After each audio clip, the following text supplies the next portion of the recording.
Hello, welcome you all to LawSikho. So आज हम 3 important topics के बारे में बात करेंगे। आज का जो पहला टॉपिक है, ये है ANI versus YouTuber content creator. यहाँ पर हम बात कर रहे हैं मोहक मंगल की, जो कि एक यूट्यूब के कंटेंट क्रिएटर है। तो एएनआई ने उनके ऊपर केस फाइल करा है और इसके साथ ही साथ कॉपीराइट का फेयर डीलिंग क्या होता है, हम इस पर्टिकुलर फर्स्ट टॉपिक में जानेंगे। तो सबसे पहले ये समझ लेते हैं कि ये पर्टिकुलर केस क्या है। तो ए एन आई काफ़ी पॉपुलर है। जितनी भी न्यूज़ एजेंसी, अगर आप बाइट्स देखोगे तो उसमें एएनआई का नाम आता है, उनका लोगो वाटरमार्क वगैरह आता है। एएनआई ने यहाँ पर यूट्यूबर मोहक मंगल पे ये एलिगेशन लगाया है कि उन्होंने एएनआई का कॉपीराइट वायलेशन करा है और साथ ही साथ ट्रेडमार्क का इन्फ्रिजमेंट भी करा है। और इसी को लेकर वो दिल्ली के कोर्ट में गए हैं और मोहक मंगल के अगेंस्ट यहाँ पर केस फाइल करा है। अब यहाँ पर अगर हम देखें, अगर कोई भी कंटेंट क्रिएट होता है तो उस कंटेंट क्रिएशन पर जो ओनर होता है, जो क्रिएटर होता है, उसका राइट होता है। बिना उसकी मर्जी के अगर कोई और उसे यूज कर लेता है तो that will be called copyright infringement. तो यही कॉपीराइट इन्फ्रिजमेंट का एलिगेशन जो है वो एएनआई ने यूट्यूब पर मोहक मंगल पे लगाया है। अब हु इज दिस मोहक मंगल? अगर आप मोहक मंगल के यूट्यूब चैनल पे जाओगे तो आपको काफ़ी इंफॉर्मेटिव और काफ़ी एक्सप्लेनेटरी कंटेंट देखने को मिलेगा, जो बहुत कॉम्प्लेक्स न्यूज़ होती है या कुछ ऐसा इंसिडेंट जो वर्ल्ड में चल रहा है, कंट्री में चल रहा है, जो कि अपने आप में कॉम्प्लेक्स है, जिसमें काफ़ी लेयर्स है, तो उसको ये अपने वीडियोज़ में एक्सप्लेन करते हैं। Okay, now the thing is that कि ये डिस्प्यूट है क्या। सो हुआ ये है कि एएनआई की कुछ वीडियोस है, उस वीडियोस को मोहक मंगल ने अपने कंटेंट में यूज करा है। तो मोहक मंगल ने यहाँ पर अपने जो एक्सप्लेनेटरी वीडियोस बनाए उसमें कुछ बाइट्स है जो कि एएनआई के हैं। तो एएनआई ने कहा है ये जो बाइट्स लिए हुए हैं this is a copyright violation because without our permission Mohak Mangal is using our bites. अब यहाँ पर इसको लेकर ये एलिगेशन एएनआई ने लगाया। एएनआई ने ये चीज जो है वो यूट्यूब को भी कम्युनिकेट करी और YouTube issued a copyright strike and took down flagged videos. तो कुछ वीडियोस जो है वो यूट्यूब ने निकाल भी दिया और साथ ही साथ यहाँ पे कॉपीराइट स्ट्राइक का नोटिस भी मोहक मंगल को दिया है। अब मोहक मंगल का यहाँ पर क्या रिस्पॉन्स है? So Mohak Mangal filed a counter notification appealing for video reinstatement. तो यहाँ पर सबसे पहले मोहक मंगल का ये कहना है कि जो वीडियो यूट्यूब ने स्ट्राइक डाउन कर दिए है उनको रीइंस्टेट करना चाहिए। ही आर्ग्यूड दैट कि it will come under the fair dealing. अब ये फेयर डीलिंग क्या होता है? अगर हम कॉपीराइट लॉ में देखें तो आप बिना परमिशन किसी और का कंटेंट यूज कर रहे हो तो that will called copyright infringement. लेकिन कॉपीराइट इन्फ्रिजमेंट का भी एक्सेप्शन है, that is given under section 52 of copyright act of 1957। तो यहाँ पर एक्सेप्शन सेक्शन 52 में दिया हुआ है और इन्हीं एक्सेप्शंस को, मतलब इट्स लाइक कि आपने बिना परमिशन यूज करा but still it will not be called a copyright infringement. तो उसके कुछ पर्टिकुलर सिनेरियोज है। फॉर एग्जाम्पल, अगर आप करंट इवेंट कोई है या कोई पर्टिकुलर चीज आया, मूवी आया, अगर आप उसका क्रिटिसिज्म कर रहे हो या किसी करंट इवेंट को रिपोर्ट कर रहे हो या एडुकेशन पर्पसेस के लिए यूज कर रहे हो या उसका बहुत शॉर्ट वर्जन आप यूज कर रहे हो, so that will be called the exceptions। और इन्हीं एक्सेप्शंस को फेयर डीलिंग भी कहते हैं। तो यहाँ पे मोहक मंगल का ये कहना है कि ये एक्सेप्शन में आएगा, फेयर डीलिंग में आएगा and it will not be copyright infringement. तो यहाँ पर अगर कॉपीराइट लॉ में सेक्शन 52 को अगर हम स्पेसिफिकली देखें तो अगर कोई पर्सन रिसर्च के लिए इसको प्राइवेट यूज करता है या फॉर एग्जांपल कोई मूवी आई, उसके हम देखते हैं रिव्यू आते हैं, क्रिटिसिज्म आते हैं, ठीक है। अब क्रिटिसिज्म या रिव्यू दे रहे हो तो उस मूवी का कुछ पार्ट लेकर तो आप बताओगे ना, तो that will not be called a copyright infringement. या आप उसको अपने पर्सनल यूज, रिसर्च के लिए यूज कर रहे हो, again that will not be called copyright infringement. उसके अलावा कोई करंट इवेंट है, अगर आप उसकी भी रिपोर्टिंग कर रहे हो तो that will also not called not it will not be called copyright infringement, it will come under the exception, that is a fair dealing। अब यहाँ पर अगर हम देखें तो ये फेयर डीलिंग का ऐसी कोई फिक्स्ड डेफिनेशन यहाँ पर Indian law lacks a strict और fixed definition of this fair dealing, है ना। उसके अंदर 33 पॉइंट्स, अराउंड 33 पॉइंट्स में सेक्शन 52 में देखने को मिलते हैं। अब यहाँ पर कोई चीज फेयर डीलिंग उन 33 पॉइंट्स में फॉल करेंगी या नहीं करेगी, ये डिसाइड करता है court case to case basis पे। ये देखता है कि जो कंटेंट इन्फ्रिजमेंट का एलिगेशन लगा हुआ है वो कंटेंट जो है वो पर्पस ऑफ यूज क्या रहा है, उसका क्या कोई कमर्शियल इम्पैक्ट रहा है। उसके अलावा बैलेंस ऑफ कन्वीनियंस भी देखा जाता है कि किसके फेवर में ज्यादा जा रहा है। अगर हम रिसेंटली देखें तो ऐसा ही एक केस हुआ है, TV today network versus news laundry 2022 का केस है, जिसमें न्यूज लॉन्ड्री ने टीवी टुडे जो है, टीवी टुडे आज तक का जो, अगर हम कह सके, या आज तक का जो parent company TV TV today, ठीक है, टीवी टुडे का कुछ पर्टिकुलर कंटेंट जो है वो यूज करा था और उसका क्रिटिसिज्म करा था, उस पे एक सटायर बनाया था। ठीक है, सो अब हम देखते हैं कि 9 पीएम डिबेट्स कैसे चलते हैं, तो ऐसी एक टीवी टुडे का 9 पीएम डिबेट था।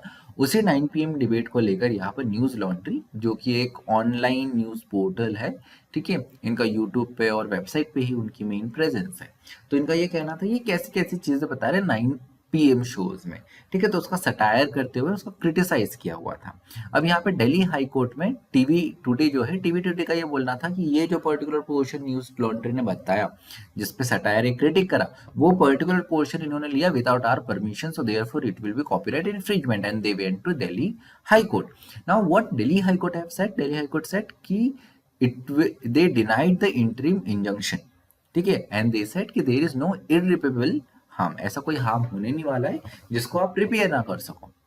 अब court emphasized on the criteria, court said कि honest and non malicious intent था, पब्लिक इंटरेस्ट, मिनिमल रिप्रोडक्शन और presence of commentary and critic, ये सारी चीजों को देखते हुए हम इसको फेयर डीलिंग की कैटेगरी में डालेंगे, और इसके लिए this will be come under the exception of copyright infringement. अब यहाँ पे रिलेवेंस क्या है यहाँ पे मोहक मंगल के केस में, तो मोहक मंगल ने भी यहाँ पर सेम क्लेम करा है जो कि न्यूज लॉन्ड्री ने करा था ऑफ द फेयर डीलिंग। ठीक है, अब यहाँ पे एएनआई का क्या बोलना है, एएनआई ने ये बोला कि हमारी बहुत सारी व्यूअरशिप जो है वो डाइवर्ट हो गई बिकॉज ये particular clip without our permission Mohak Mangal ने यूज किया है। अब अगर हम देखें इसमें, इस पिक्चर में एएनआई और मोहक मंगल के साथ में यूट्यूब भी है। अब यूट्यूब की अगर हम बात करें तो YouTube is acted under the US California digital millennium copyright act. YouTube कहाँ की कंपनी है, यूएस की कंपनी, कैलिफोर्निया की है, तो उस पर कैलिफोर्निया का लॉ एप्लीकेबल होता है और वो इस कैलिफोर्निया के लॉ के हिसाब से ही चलते हैं। और इसी को देखते हुए मोहक मंगल के कुछ वीडियो भी यहाँ पर निकाल दिए गए हैं।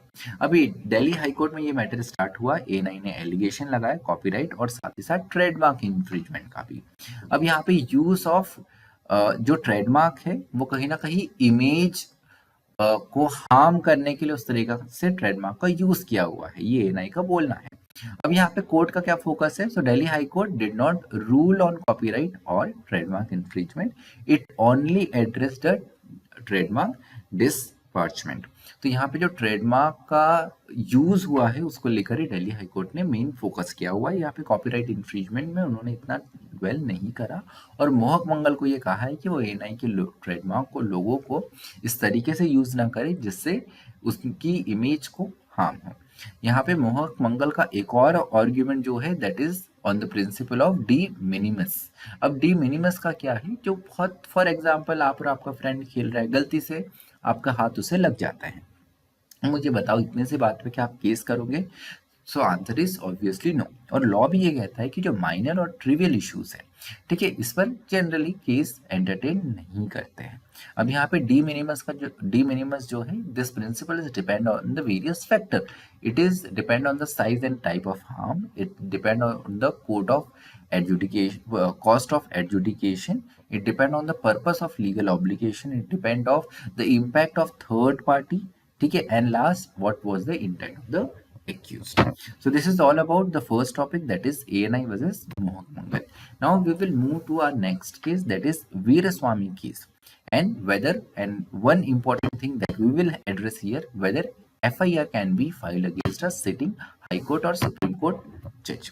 तो यहाँ पर रिसेंटली वी ऑल नो कि जस्टिस वर्मा का इंसिडेंट हुआ था, उनके घर से कैश मिला था, ठीक है, अनअकाउंटेड कैश मिला था, और इसी को देखते हुए यहाँ पे सुप्रीम कोर्ट ने एक इन हाउस इंक्वायरी करी और now they have submitted this in house inquiry report to the president.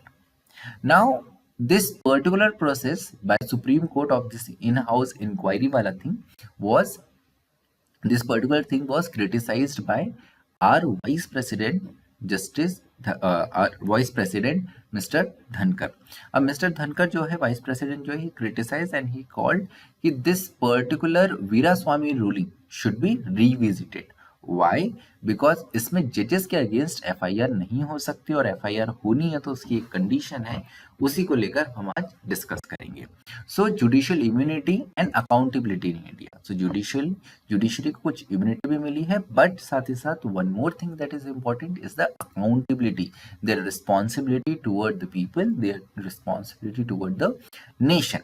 So why a judicial immunity is given to why this judicial immunity is given, ठीक है, why judges के against कोई भी case नहीं file हो सकता है, सो कि जज can decide a case fearlessly without any threat of prosecution, and it prevents the unnecessary litigation against the judges and also the pressure from the politician or the executive. Now judges पे कोई accountability नहीं है क्या? Yes, judges have the accountability, even the checks and balances. अगर judges अपना काम ठीक से नहीं कर रहे, मिसकंडक्ट कर रहे हैं, तो under article 124 of Indian constitution judges can be removed through the process of impeachment, and this impeachment can be done by the parliament. So we can see कि executive have the checks and balance on the judiciary. But interestingly, now it is 75 years of independence, even our constitution will complete 75 years. अभी तक कोई भी impeachment नहीं हुआ है by the parliament, ठीक है, that is the legislature. I wrongly mentioned executive is the legislature. Now there is one more thing कि अगर कोई misconduct होता है by the judges, तो एक तो remove करने का impeachment का process we have under article 124, but judiciary themselves developed one more mechanism, that is in-house inquiry. Now under this in-house inquiry, Chief Justice of India can order an in-house inquiry, जिसमें there will be a panel of judges, ठीक है, they will check whether there is a prima facie misconduct. Now CJI can withdraw work or transfer the judge, अगर कोई misconduct लगता है या तो prima facie case लगता है तो, but the inquiry report must be forwarded to the executive for impeachment. अब यहाँ पे in house report जो भी आती है इस inquiry की, that should be forwarded to the executive, means the president. अब यहाँ पे what CGI have in his hand, he can only transfer or he can withdraw the judicial work from that particular judge. Now concern क्या है? The concern was that this in-house inquiry is seen as very weak and non-deterrent, and growing demand for criminal investigation against this sitting judge in serious cases. अब यहाँ पर क्यों जजेस के against criminal prosecution या for example FIR से related investigation नहीं start हो सकता है? So behind that there is a case called the Veeraswami case of 1991. So Justice K. Veeraswamy, he was then Chief Justice of Madras High Court. He was accused of having a disproportionate income of rupees 6.41 lakh rupees. Now CBI came and CBI filed a FIR against him just before his retirement. Now Justice Veeraswamy, he sought to quash the FIR, raising the question on judicial immunity and the procedure. So just retirement के पहले CBI आती है, FIR file करती है, but Justice Veeraswamy approached the court. Now the question was that कि whether sitting High Court or Supreme Court judge can be prosecuted again under the Prevention of Corruption Act 1947, and who will be the competent authority to sanction the prosecution.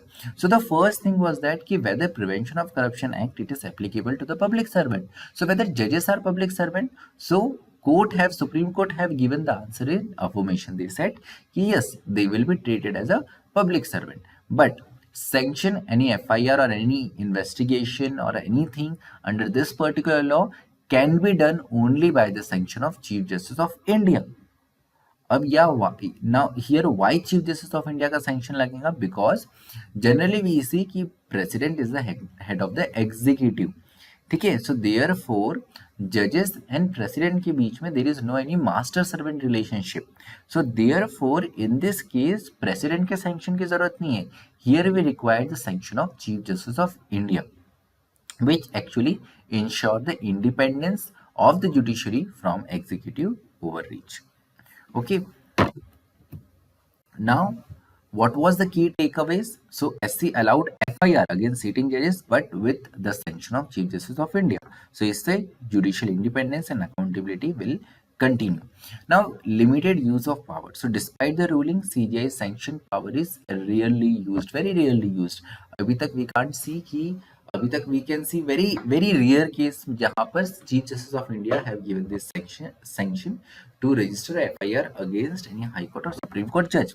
Recently in 2019 we can see one of the instant when then chief justice of India Ranjan Gogoi allowed uh, uh, CBI to register FIR against Justice SN Shukla, who was then Allahabad High Court judge. So the allegation was that he favored the private medical college in MBBS admission. So earlier, Chief Justice of India, Deepak Misra, he had recommended Shukla's impeachment, but government haven't took any particular action. And finally, after that, Justice Ranjan Gogoi, we can say during the time period of Ranjan Gogoi, he allowed the registration of FIR. Now, what is the significance of this case? So obviously, we have so far discussed because of this Veeraswamy case, it ensures no criminal case can proceed against a judge without judiciary's own oversight, and it set a guardrail against the executive misuse while enabling genuine action in rare and grave cases. So here we can see that it actually protect the executive's overreach or misuse. ठीक है. So in one point of view we can see that it is in the favor of the judiciary, but many legal scholars argue that it is for the betterment, for the transparency, for the transparency of the judiciary only. So this was our second topic. Now we will move to the third topic, that is regarding the Zutphi land case. Okay, so Zutphi land case of Vidarbha region, Supreme Court have recently given a decision in this particular case. So what is first of all, what is this Zutphi land? So Zutphi land are also called the Gairan land. ठीक है, what is this Gairan land? Basically grass, जो grazing field होती है जहाँ पे shrubs होते हैं, छोटे छोटे प्लांट्स होते हैं, ठीक है, दैट पर्टिकुलर लैंड. इसे हम देख सकते हैं कि काफी लंबी लैंड, काफी एक बड़ा पीस ऑफ लैंड है जहाँ पर कैटल्स जो है they can do the grazing. ठीक है, सो दैट पर्टिकुलर, वहां ऐसे बड़े पेड़ नहीं है, so that particular piece of land is called this Zutphi land. Now Zutphi land is not classified as a forest under the Maharashtra Land Revenue Code of 1966. ठीक है, because it is unsuitable for forest management. Now what is the expert recommendation regarding this Zutphi land? So Maharashtra government's expert panel suggested that they should denotify the Zutphi land for the development. So वहाँ पे कुछ construction infrastructure activities can be done. But on the other side, environmental activists, they opposed this particular decision and the suggestion, fearing that it can harm the ecological balance. So this particular matter, because of this particular thing, this matter went to the Supreme Court. Now what is Supreme Court's ruling? So Supreme Court in this matter, they recognized a peculiar circumstances. They said that under a peculiar circumstances, this particular Zutphi land can be denotified, and they allowed the use of Zutphi land for non-forest purposes if it allocated before December 12, 1996. So after 12 December 1996, Zutphi land will remain in the same status. But उसकी अगर पहले की अगर land है, so that can be, if that was allocated, then it can be used for non-forest purposes. ठीक है, now stated the ruling is an exception and not a precedent. So main Supreme Court को भी अगर देखें तो Supreme Court also tilted in the favor of the environment or the ecological balance. They just said कि अगर ये non forest purpose के लिए 12 दिसंबर 1996 के पहले allocate हो गई तो that can be used, but उसके बाद वाली it can't be used. Now what is the legal significance of this particular thing? So it actually balances two things, that is the developmental needs and the forest protection norms or the ecological protection norms. ठीक है, and again it reinforces the approach in redefining the forest land. Now what is the implication of this particular ruling? So pre 1996 Zutphi lands, ठीक है, state must obtain approval under section 2 of Forest Conservation Act 1980. Now the thing was that कि many activities were done on this Zutphi land, ठीक है, after 1996. Even if we see कि state government secretariat, Nagpur High Court's building their area, ठीक है, that also falls on a piece of Zutphi land. So it can affect that also. Now what is accountability measure? So accountability measure के लिए Supreme Court directed punitive action against the official who have given the Zutphi land post 1996 allocation in the violation of court's order. So the implication of the ruling was the implication of ruling that we have already discussed. Now, what is the government response? Okay, and what will be the future step? So Chief Minister of Maharashtra, he welcomed Supreme Court rulings. He also said that it will positively affect the environmental safeguards, and he said that state to submit. So here there is one more thing. He said that state will submit a district-wise development proposal. Okay, and what land was allocated pre 1996, and how they will going to distribute it, and what they will do on the encroachment. Okay, with that, if we see, so Central Empowerment Committee will also be constituted that will oversee the transfer of land or to the forest department, जिन पे encroachment basically हो चुका है. ठीक है, so it also ensure the fragmented, unallocated and the parcel are declared as a protected land. जो अभी fragment हो चुकी है, unallotted है, वो again it will be declared as a protected land. And other ZUDP land to be considered for afforestation only if non-forest land is available. ठीक है, अगर non-forest land is available, so we can see, so under ZUDP land to be considered for afforestation if other forest land is available for the designated purposes. Now this particular judgment have the balanced approach, we can see, regarding the developmental needs and the ecological balances. So this is it for today. Thank you so much for listening me. Stay tuned to Law Seekho.